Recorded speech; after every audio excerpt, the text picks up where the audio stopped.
អូព្រោះហានិតខ្លួនដល់នឹងក្មេង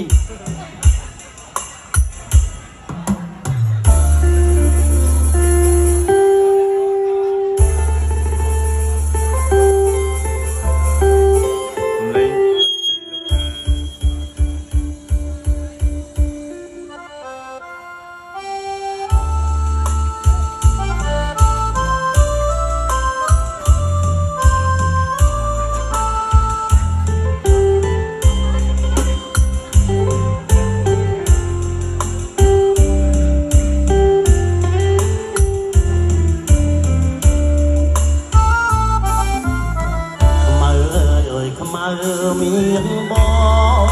ងឬឈ្មោះល្អគេថាអូនខ្មៅតែតាមការពិតសាច់សមកថៃតែមិនដាច់ស្រីថ្លៃថាខ្មៅពីតូច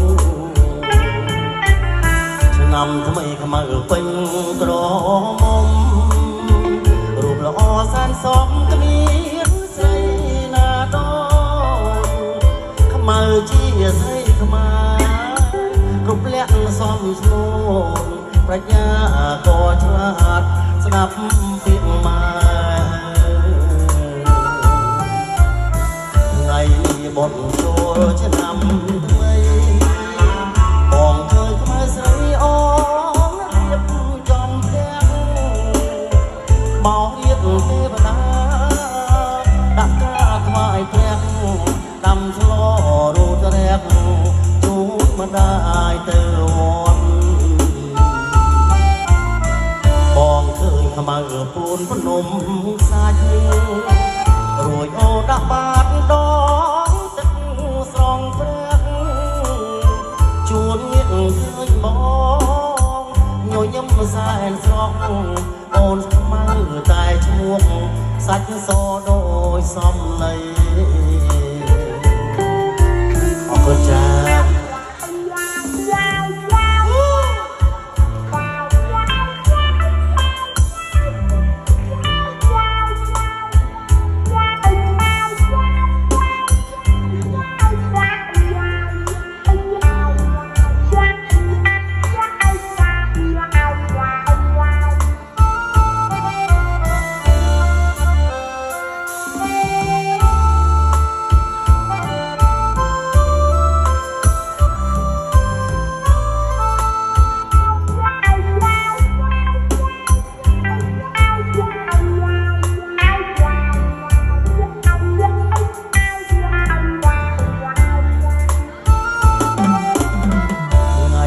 បុណ្យចូលឆ្នាំថ្មី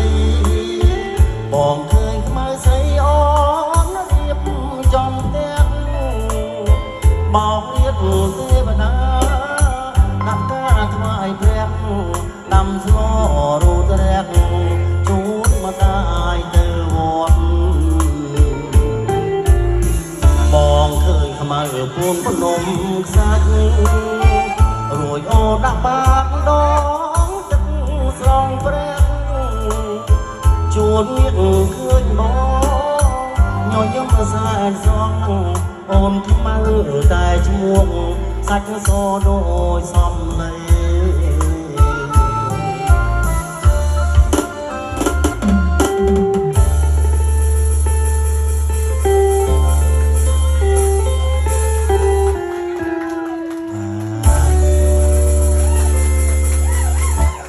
ចង់បានបទ